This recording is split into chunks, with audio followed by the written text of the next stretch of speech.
ഏറ്റുമാനൂർ പട്ടിത്താന റൗണ്ടാനിക്ക് സമീപം ഓടയിൽ അകപ്പെട്ട നായയ്ക്ക് സ്ഥാനാർത്ഥിയും യുവാക്കളും രക്ഷകരായി. റോയൽ ഫർണിച്ചർ സ്ഥാപനത്തിലെ ജീവനക്കാരായ യുവാക്കളും ഏറ്റുമാനൂർ നഗരസഭ 24-ാം വാർഡിലെ NDA സ്ഥാനാർത്ഥി ജഗദീഷ് സ്വാമി ആശാനും ചേർന്നാണ് ഓടയ്ക്കുള്ളിൽ നിന്നും നായയെ സുരക്ഷിതമായി പുറത്തെത്തിച്ചത്. മാധ്യമപ്രവർത്തകൻ അജേഷ് ജോണും രക്ഷാപ്രവർത്തനത്തിൽ പങ്കുചേർന്നു. ഓട്ടോ സ്റ്റാൻഡിനോട് ചേർന്നുള്ള ഓടയിൽ കുടുങ്ങിക്കിടന്ന നായയെ റോയൽ ഫർണിച്ചർ സ്ഥാപനത്തിലെ ജീവനക്കാരായ ആരിഷ് മോൻ, ടിൻസൺ, റോബിനോ എന്നിവർ ചേർന്ന് സ്ലാബ് പൊളിച്ചു മാറ്റി രക്ഷപ്പെടുത്തുകയായിരുന്നു. പട്ടി പോട്ടെ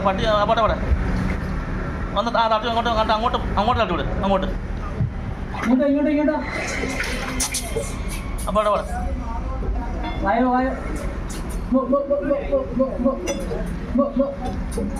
എടാ അവിടെ നിൽക്കുക കേട്ടോ, അവിടെ നിൽക്കുക. അങ്ങോട്ട് പോയി അങ്ങോട്ട് പോയി വേണേ.